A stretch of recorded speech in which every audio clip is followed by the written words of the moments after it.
আপুনি ফ্লাইঅভাৰ তলৰ পৰা মুখ্যমন্ত্ৰী হিমন্ত বিশ্ব শৰ্মা ডাঙৰীয়া ফ্লাইঅভাৰ তলৰ পৰা জুবিনদাৰ চিত্ৰাংকন মুছি পেলাব পাৰিব, কিন্তু এই আমাৰ অন্তৰৰ পৰা প্ৰতিগৰাকী অসমীয়াৰ অন্তৰৰ পৰা জুবিনদাৰ যিটো প্ৰতিচ্ছবি কেতিয়াও মোহাৰি পেলাব আপুনি নোৱাৰে। অসমৰ যিবিলাক আপুৰুগীয়া সম্পদ আছে তাত গড়ৰ প্ৰতিচ্ছবি আমি দেখিছো, তাত অসমীয়া বিহুৰ আপোনাৰ নাচি থকা আমি প্ৰতিচ্ছবি দেখিবলৈ পাইছো, তাত আপোনাৰ চৰাই বিভিন্ন চৰাই আমি প্ৰতিচ্ছবি দেখিবলৈ পাইছো, এশিঙীয়া গড়ৰ প্ৰতিচ্ছবি আমি দেখিবলৈ পাইছো। তাত অসমৰ সম্পদ আমাৰ হিয়াৰ আমঠু জুবিনদাৰ প্ৰতিচ্ছবিটো কিয় থাকিব নোৱাৰে? আজি ফ্লাইঅভাৰ বিলাকত জুবিনদাৰ প্ৰতিচ্ছবিটো কিয় থাকিব নোৱাৰে সেই প্ৰশ্নটো আমি বিজেপি চৰকাৰক উত্থাপন কৰিছো। সেই ফটোখন থাকিলে, সেই চিত্ৰখন থাকিলে জাপানৰ প্ৰধানমন্ত্ৰীয়ে বেয়া পাব বুলি আপোনালোকে সেইখন মুছি পেলালে নেকি? নে জুবিনদাক আপোনালোকে সঁচা সঁচিকে বেয়া পায়?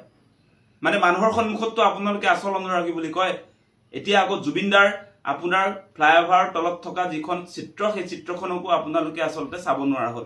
আপোনালোকৰ আচলতে জুবিনদাৰ প্ৰতি সঁচা প্ৰীতি সঁচা ভালপোৱা আছে নে নাই হিমন্ত বিশ্ব শৰ্মা চৰকাৰৰ?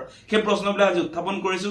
আজি গৰিমা বৌৱে প্ৰশ্ন উত্থাপন কৰিছে যে কি যুক্তি আছে আচলতে যে সৌন্দৰ্যবৰ্ধন কৰক, তাত কাৰো আপত্তি নাই, কিয় আচলতে জুবিনদাৰ সেই চিত্ৰখন আচলতে মুছি পেলাব লাগে?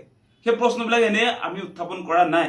গতিকে আমাৰ কথা স্পষ্ট, এনেকৈ কোনো কাৰণতে কেৱল আপোনাৰ গুৱাহাটীতে নহয় অসমৰ বিভিন্ন প্ৰান্তত ফ্লাইঅভাৰত আমি জুবিনদাৰ আপোনাৰ #JusticeForJubinGarg বুলি তেনেকৈও বহুত চিত্ৰাংকন আছে।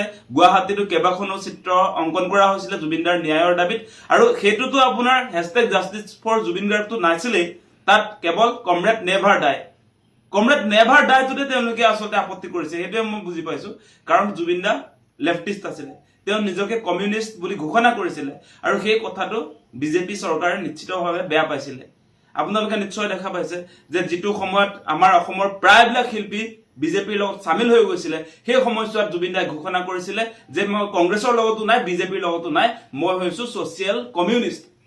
সেই কথাটো কোৱাৰ কাৰণেই মানে এতিয়া জুবিনদাৰ সেই চিত্ৰাংকন কমৰেড বুলি যিহেতু জুবিনদাক তাত উল্লেখ কৰা হ'ল, জুবিনদাই নিজে নিজক কমৰেড বুলি কৈছে। সেইটো মাৰ্চাল বৰুৱাইতো কোৱা নাই, মাৰ্চাল বৰুৱাই সেই কথাটো কোৱা নাই, জুবিনদাই নিজক নিজে কমৰেড বুলি ঘোষণা কৰিছে।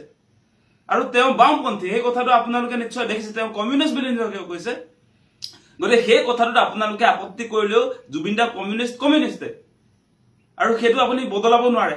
আপুনি ফ্লাইঅভাৰ তলৰ পৰা মুখ্যমন্ত্ৰী হিমন্ত বিশ্ব শৰ্মা ডাঙৰীয়া ফ্লাইঅভাৰ তলৰ পৰা জুবিনদাৰ চিত্ৰাংকন মুছি পেলাব পাৰিব, কিন্তু এই আমাৰ অন্তৰৰ পৰা প্ৰতিগৰাকী অসমীয়াৰ অন্তৰৰ পৰা জুবিনদাৰ যিটো প্ৰতিচ্ছবি কেতিয়াও মোহাৰি পেলাব আপুনি নোৱাৰে।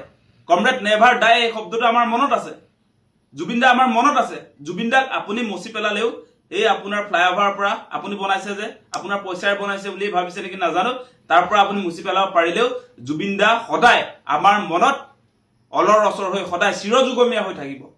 আপুনি কেতিয়াও এনেকুৱা কাম কৰা উচিত নহয়।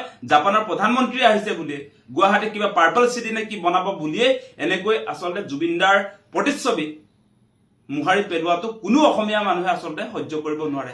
সেই কথাটো স্পষ্ট কৰিছো।